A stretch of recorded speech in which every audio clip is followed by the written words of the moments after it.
हम ह्यूमंस की जो सेल होती है वो लगभग 10 से 15 माइक्रोमीटर होती है ऑन एवरेज। और हमारी ये जो सेल है ये हमसे लगभग 1 लाख गुना छोटी होती है। अगर किसी भी प्रकार से हमारी ये जो सेल है जिनसे हमारी बॉडी बनी है किसी भी तरीके से ये 1 रुपए के सिक्के जितनी बड़ी हो जाए तो हमारी हाइट लगभग 2 किलोमीटर तक हो जाएगी। एक अंदाजा लगाने के लिए मैं आपको ये बता रहा हूँ कि हमारी सेल कितनी छोटी है। इन्हीं छोटी छोटी सेल से मिलकर ही हमारी टिश्यू बनती है, टिश्यू से मिलकर ऑर्गन बनता है, ऑर्गन से मिलकर हमारा ऑर्गन सिस्टम बनता है और इन्हीं ऑर्गन सिस्टम से हमारा पूरा का पूरा शरीर बना हुआ होता है। अब आपको इसी बात पर यह बता दें कि हमारे शरीर की जो सबसे छोटी सेल है वो हमारे ब्रेन का पोस्टीरियर पार्ट सेरेबेलम में पाई जाने वाली ग्रैन्यूल सेल होती है, जो कि लगभग 4 से 4.5 माइक्रोमीटर जितनी बड़ी होती है, जो कि एक प्रकार का न्यूरॉन ही है। न्यूरॉन भी कई प्रकार के होते हैं और आपको बता दें कि मेल स्पर्म का साइज भी लगभग 4 से 5 माइक्रोमीटर जितना ही होता है। देखिए, ये जानना इंटरेस्टिंग होगा कि हमारे शरीर में जो सबसे लंबी सेल है आखिर वो हमारे शरीर में कहाँ पाई जाती है,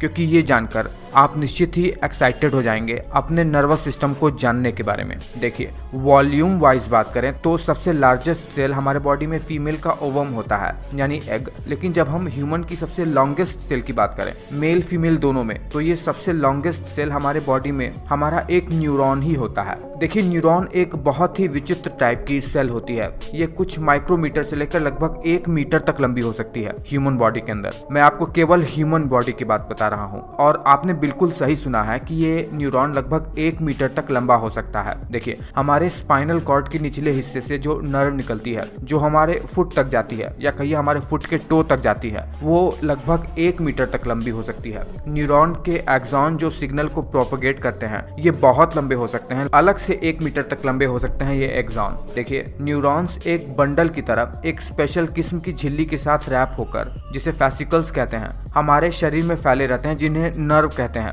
ये जो सबसे लंबा नर्व होता है हमारे स्पाइनल कॉर्ड के निचले हिस्से से हमारे पैर के अंगूठे तक जो जाता है वो एक मोटर न्यूरॉन होता है जो सिग्नल देता है हमारे पैर को मूवमेंट करने के लिए। इस नर्व को सयाटिका नर्व कहते हैं। आई एम श्योर आप इस नर्व के बारे में जरूर सुने होंगे और हम लोग अभी नर्वस सिस्टम के बारे में ही बात कर रहे हैं, तो मुझे लगा कि आपको ये जानकारी भी दे ही दूं। आपको जानकर और ज्यादा आश्चर्य होगा कि जो जिराफ की गर्दन में नर्व पाई जाती है जो न्यूरॉन होते हैं वो 1 मीटर से भी ज्यादा लंबे हो सकते हैं, लगभग 1.5 मीटर तक। एक्सपर्ट्स तो बताते हैं कि व्हेल के अंदर जो न्यूरॉन है वो सबसे लंबी हो सकती है, 2 मीटर से भी ज्यादा लंबी या उससे भी ज्यादा। मुझे लगता है कि ये इन्फॉर्मेशन आपके लिए बहुत ज्यादा एक्साइटिंग होगा, क्योंकि अभी हम नर्वस सिस्टम के बारे में ही जान रहे हैं, आगे हम और भी जानेंगे। आप अपनी प्रतिक्रिया इस वीडियो पर जरूर दीजिएगा और इंतजार कीजिएगा अगले नर्वस सिस्टम के वीडियो के लिए।